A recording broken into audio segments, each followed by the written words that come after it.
Welcome to Money Talks. My name is Mike Campbell. Wait till you hear this interview with Robert Bryce, Power Hungry, one of the best experts you can talk to about the whole transition to green energy, but the implications. He's just come back from the UK, and there's been some devastating results from their attempts. Like, how about having your power bill go up 200 to 300%? More with him. I've got Ozzy on deck with this. I've got Victor Adair. I've got Michael Levy. And I've got Andrew Rulin from Integrated Wealth Management. Andrew is going to talk about that straightforward question. What do you do as an investor when there's this degree of uncertainty out there? And we all know what that's about. But first, arguably the biggest goal of the progressive left in Canada or the US and the UK is to expand the scope of government. In Canada, well, that's manifested with entering the formerly private sector areas with programs like national daycare, dental care, pharmacare, along with other programs that have resulted in a huge 43% increase in the number of federal government workers since the Trudeau Liberals took power.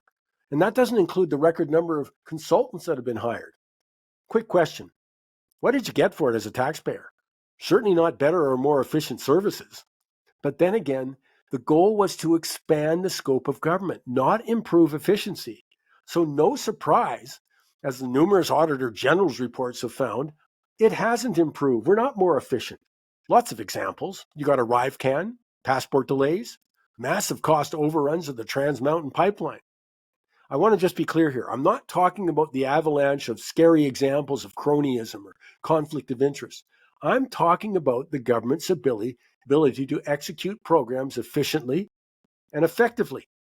For example, we have a port system that's ranked near the worst in the world in terms of efficiency. Our largest port, Vancouver, ranked 356th, Montreal 348th out of just 372 for efficiency. And government's done nothing about it. We have a healthcare system that's seen at least 74,677 Canadians die on wait lists for surgeries or diagnostic scans since 2019. Come on, we rank last among 31 developed nations when it comes to the amount of time it takes to see a specialist after the referral from a general practitioner, despite massive increases in funding. As Will Rogers said, it costs 10 times more to govern than it used to, and we are not governed 1/10 as good. And there's a lot of reasons, by the way, from the lack of meaningful results-based incentives, measurable goals, the overall lack of accountability, the non-merit-based hiring, but somehow the inefficiency, cronyism at times, financial overruns are not enough to discourage some people from demanding government get involved in more areas of society. By the way, I'm wondering, am I entering the world of the far right by suggesting that maybe the government should hold off expanding until they prove they can do something right in the existing programs? I don't know. Let me ask you a question.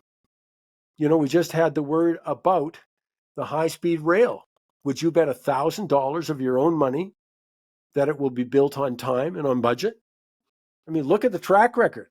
You'd be forgiving that for thinking that all government does well is make announcements and do photo ops, because it's certainly not in the follow through and delivery. I mean, we're getting a great example right now with the much repeated promises to build 3.89 million homes through 2030. Guess what? CMHC in the last week, echoing what literally every other person in the development business said, there is no chance to achieve that goal. It's not going to happen. I mean, it's complex why governments continually fail to achieve its stated goal, despite more funding and more people. I mean, I still look at the lack of accountability, lack of merit-based hiring, etc.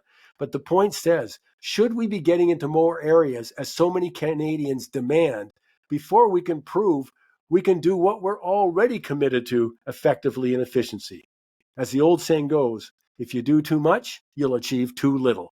My question is, why would you want them to do more? Hey, by the way, gosh, I've got the countdown down to just a couple of hours, depending when you're listening to this, but we're off to do the polar plunge, 1:00 today. I'm not looking forward to it, but I really got to say up front, I really appreciate the way many Money Talks listeners have stepped up and said, I'd like to help too. I just sincerely, from the bottom of my heart, it's gratifying. I think it's such a worthy cause. people with intellectual disabilities are far too often overlooked in our society. And I'm happy that so many Money Talks listeners did not. They are there to support us. And by the way, there's still time. You can go to moneytalksplunge.com, www.moneytalksplunge.com. You can still make your donation. At any rate, I'm scared, I'm doing it, and I'm thankful. More to come.